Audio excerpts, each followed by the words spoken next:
Christian Horner backed in Toto Wolff debate as drivers advised T0 call emergency meeting.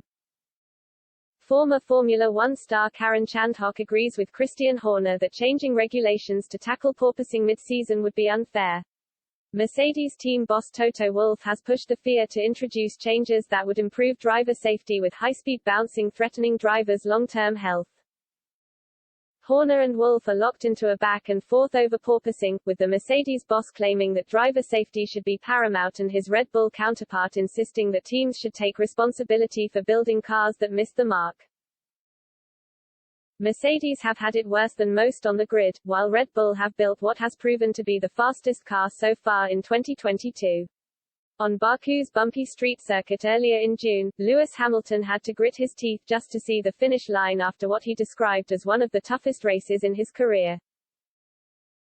Sky Sports pundit and former F1 star Karen Chandhok told Express Sport that changing regulations mid-season would be unfair, and drivers should call a private meeting to decide how best to proceed. There is an issue in terms of drivers' health, he said.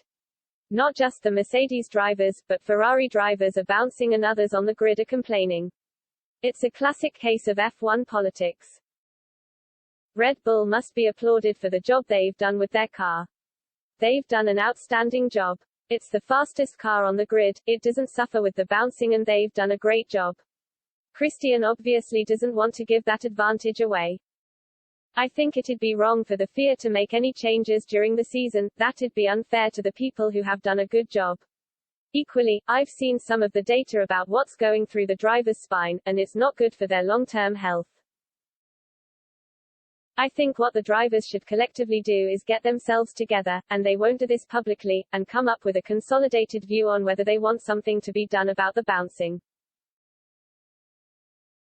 The FIA can then discuss with the teams and say, right, what can be done for next season is.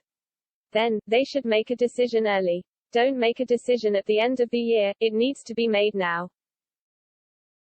I do think something needs to be done. I don't think it should be done mid-season, and I think it needs to be done in a fair way and a well-researched way rather than just throwing a bunch of things in the air and hoping one sticks. Things improved last time out in Canada for Mercedes, with Hamilton finishing on the podium and George Russell continuing his incredible streak of finishing in the top 5 for every race this year. Mercedes Chief Technical Officer James Allison has also revealed that those in the Silver Arrows camp are feeling cautiously optimistic ahead of this weekend's British Grand Prix. Everyone in our factory doesn't dare say it, but we are cautiously optimistic of having a more competitive weekend than some of those we've had of late, he admitted to Sky Sports. I think some of the characteristics of this circuit will suit the car. We don't have a car capable of winning from the front yet, but as long as we can get it tamed through maggots, beckets and around the faster corners, we have a decent chance of a competitive showing this weekend.